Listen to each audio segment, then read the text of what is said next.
Get a new wife for my son. You're useless. Those cruel words were hurled at me without a shred of remorse by my mother-in-law on the very day our multi-generational house was finally completed. I always knew she didn't think much of me.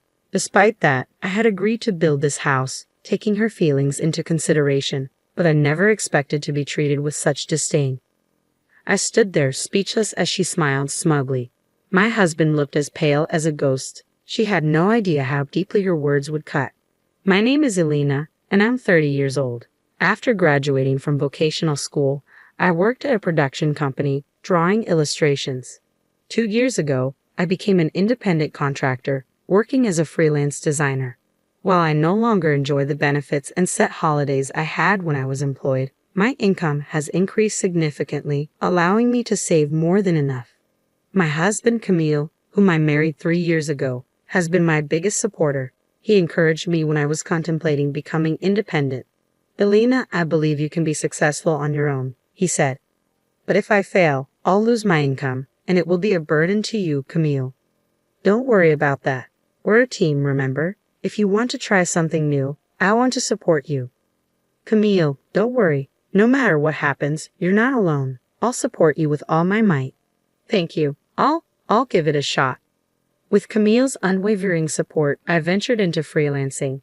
In the beginning, jobs were scarce and my income was nearly zero. But my husband's encouragement kept me going. Now, 2 years later, I have more work than I can handle, from regular gigs to major projects. Somewhere along the line, my income surpassed both my previous earnings and my husband's. My annual income now exceeds $10 million. Our comfortable financial situation allowed us to enjoy more luxurious experiences together, like shopping and traveling, whenever Camille had time off. One day, while working from home, I started feeling unwell. When the discomfort persisted for several days, I visited the doctor. To my surprise, I discovered I was pregnant. I went home and nervously awaited my husband's return. That evening, as soon as he walked in, I brought up the topic. Hey Camille, you know I haven't been feeling well lately, right? So I went to the hospital today. Oh right, I'm sorry I couldn't go with you. Are you okay? Yeah, actually, there's something I need to tell you. I'm pregnant. What? You're pregnant? He stared at me with wide eyes, his bag slipping from his hand. Really? He asked, a smile spreading across his face. I nodded, beaming. Camille hugged me tightly. Thank you. Thank you so much, Elena. I'm so happy. Whoa, I can't breathe, Camille. Oh, I'm sorry. I was just so excited. Seeing you this happy makes me happy too, Camille. Let's work hard together. Absolutely. I'll work even harder so that you'll be okay when you're close to giving birth and can't work. Thank you. I plan to work until the last minute too, I said, smiling at Camille's tearful expression. As we started eating the dinner I had prepared, my husband could only talk about our future child. I wonder what the gender will be. We need to prepare various baby items. Should I take paternity leave? His enthusiasm made me laugh. He was probably mulling over all the details in his own way. At that moment, I decided to share something I had been contemplating for a while. Hey Camille, there's something I've been thinking about for some time. How would you feel about us building our own house? Huh? A house? Our own. I've always imagined that when we have a child, I'd want us to live in a standalone house. I envision creating a room just for our child and call it lavish, but I've also been thinking about having a study room. That sounds reasonable. With our future child in mind, our current condominium does feel a bit cramped. Exactly. Now that we know I'm pregnant, I really want to make this happen if we can. Yeah, I agree. Let's welcome our child into the best environment possible. So we made the decision to build a new house. On our days off, we toured model rooms and immediately began planning the floor layout, aiming to complete the house before the arrival of our child. About a month after discovering my pregnancy, we decided it was time to share the news with my in-laws. They lived about a 30-minute drive away from our condominium, but we seldom visited. The reason was simple, though unspoken. I found it challenging to deal with my mother-in-law. The issues began shortly after our marriage, perhaps even earlier when we visited his parents' house to announce our engagement. My mother-in-law had never been welcoming, often sporting a sullen expression. Initially, we used to visit them regularly, but she would always ask, "No children yet?" Her lack of understanding extended to my profession. She would remark, "Drawing for a living isn't a real job," whenever my husband and father-in-law were out of earshot. Gradually, I began avoiding their house due to her insensitive comments. Even when my husband suggested visiting, I would politely decline, citing deadlines. But this time, despite my reservations, I felt obligated to go, believing she might be happy if we shared our pregnancy news. So, with my husband at the wheel, we set out for my in-laws' house. Upon arriving, I was greeted by my mother-in-law's usual sullen demeanor. Well, it's been a long time, hasn't it, Elena? Yes, it has, mother-in-law.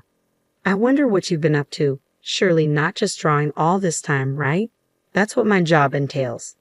Oh, still as feisty as ever. I had hoped you might have changed after being away for so long. She whispered these words to me when we were alone, yet she played the part of the doting mother-in-law in front of my husband and father-in-law. When my husband announced my pregnancy, she directed a saccharine voice towards me.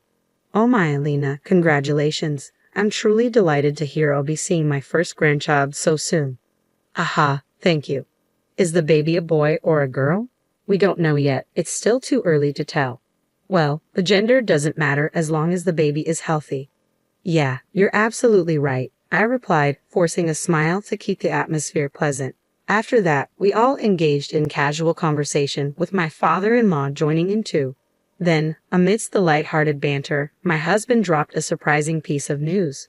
You know, we decided to build a new house, my husband announced. What? My mother-in-law's reaction was immediate. My ominous hunch proved correct as she responded with delight. Why not make it a two-family house? A two-family house? You mean you guys will live with us? Yes, our house is getting old. We were just debating whether to renovate or move entirely. Well, we didn't really plan to. I'm sure the child will benefit from living with grandparents, right? You agree too, don't you, Dad? My mother-in-law directed the conversation towards my father-in-law. Thrown into the discussion, my father-in-law kept his expression neutral, though there was a hint of joy as he muttered, Yeah, I guess so. Seeing his reaction, my mother-in-law turned to me, her eyes practically shouting, See? Elena, honey, Dad agrees too, so it's okay, right? She pressed. It's all so sudden. Why not? It seems more families are going nuclear these days. I'm sure we'll have a blast living together, she insisted. I hesitated, unsure how to respond. When the baby comes, working will be hard, you know. Wouldn't it be nice to have someone close by to help out with housework? My mother-in-law's suggestion gave me pause. Well, I had to admit she had a point. Balancing work and caring for a newborn would be challenging. If my mother-in-law was willing to lend a hand, it could make a significant difference. But did that mean we should live together? She seemed genuinely thrilled about the baby, which softened my reservations. Yet I found myself grappling with conflicting emotions. From then on, my mother-in-law's demeanor towards me shifted drastically. Regular texts flooded my phone. How are you feeling? If you need anything, just let me know. And other comforting messages. Perhaps the pregnancy prompted her change in attitude. Slowly, I began to let my guard down. One day, my husband posed the question, what are we going to do about the two-family house idea? As my mother-in-law's kindness grew, my perspective began to shift. Well, since your parents are so keen on the idea, maybe we should give it a try. Really? Are you sure? I thought you didn't get along with my parents. True, I was cautious around your mother and avoided visiting your parents' house, but ever since we learned about the baby, she's been remarkably kind. I think I'm willing to give it a chance.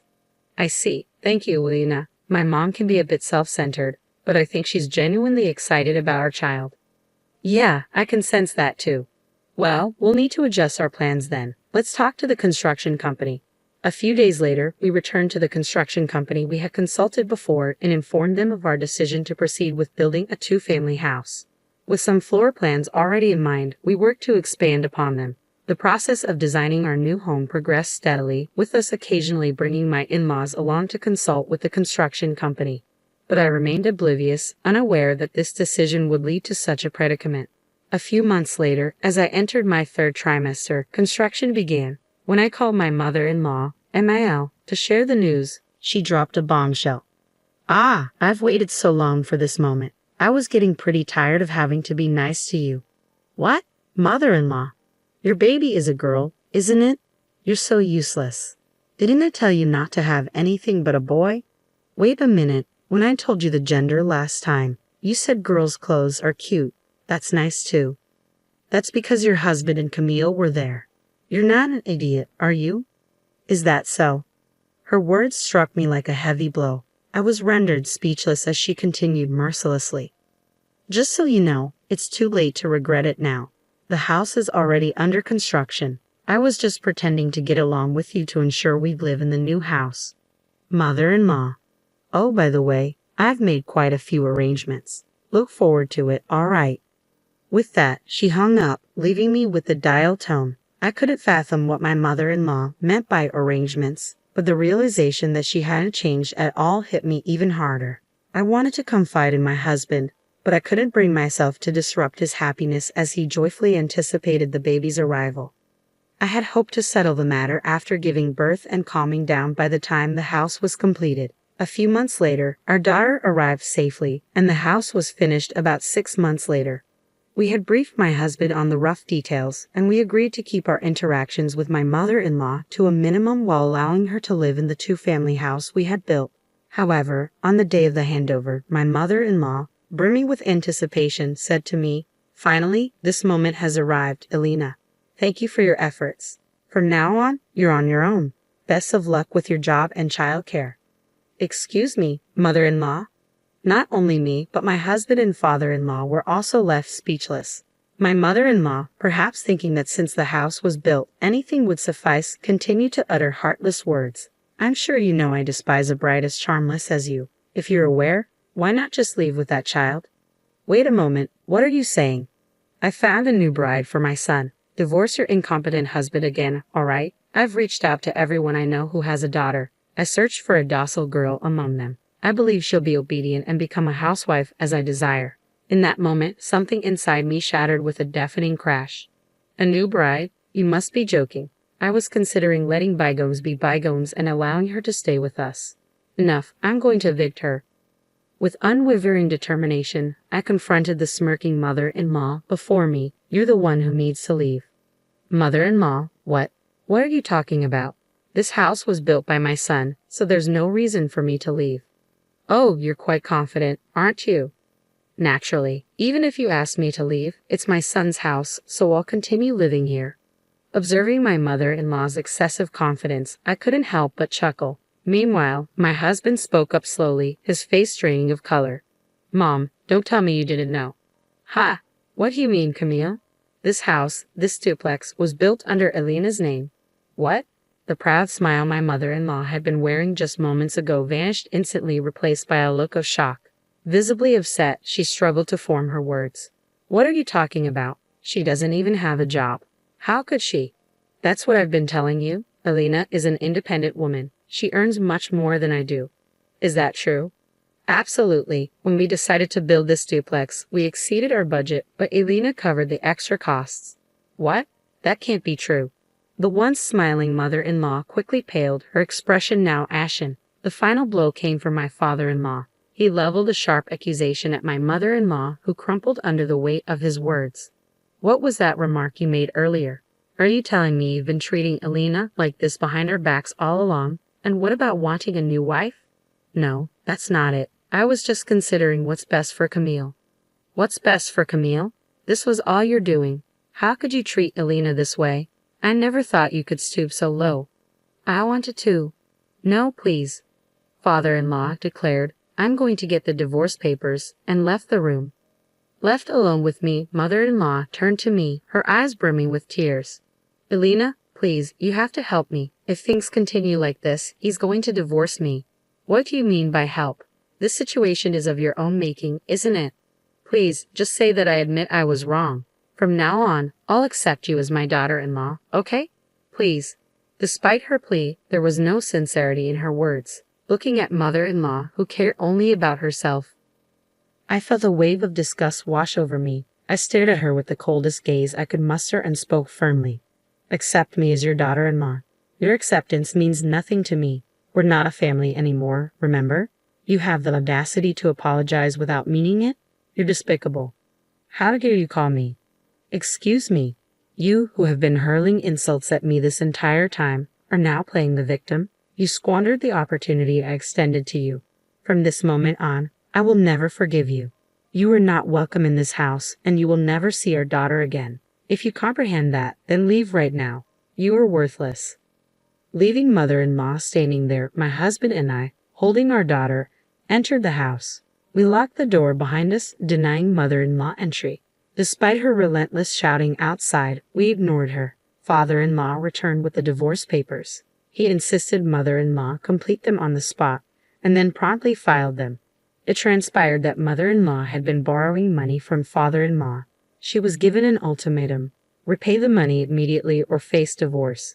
Being a housewife with no means to repay the debt within a few days, mother-in-law reluctantly opted for divorce. We allowed father-in-law inside the house and secured the door once more. After some time, mother-in-law continued causing a commotion outside our house, but before long she vanished. Later, we learned that mother-in-law's sister had reached out to father-in-law, informing him that mother-in-law had sought refuge with her. It seemed that mother-in-law had mistreated her sister in the past, nearly driving them apart. Now, in return for providing shelter, her sister was exacting revenge by assigning mother-in-law to all the household chores. It was clear she wasn't enjoying the easy life she once had. Meanwhile, our family of 4 was thriving. Father-in-law, a man of few words, doted on our daughter, showering her with affection.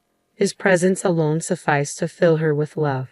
Looking ahead, we aim to continue building a joyful and nurturing home, working hand in hand with my husband and father-in-law.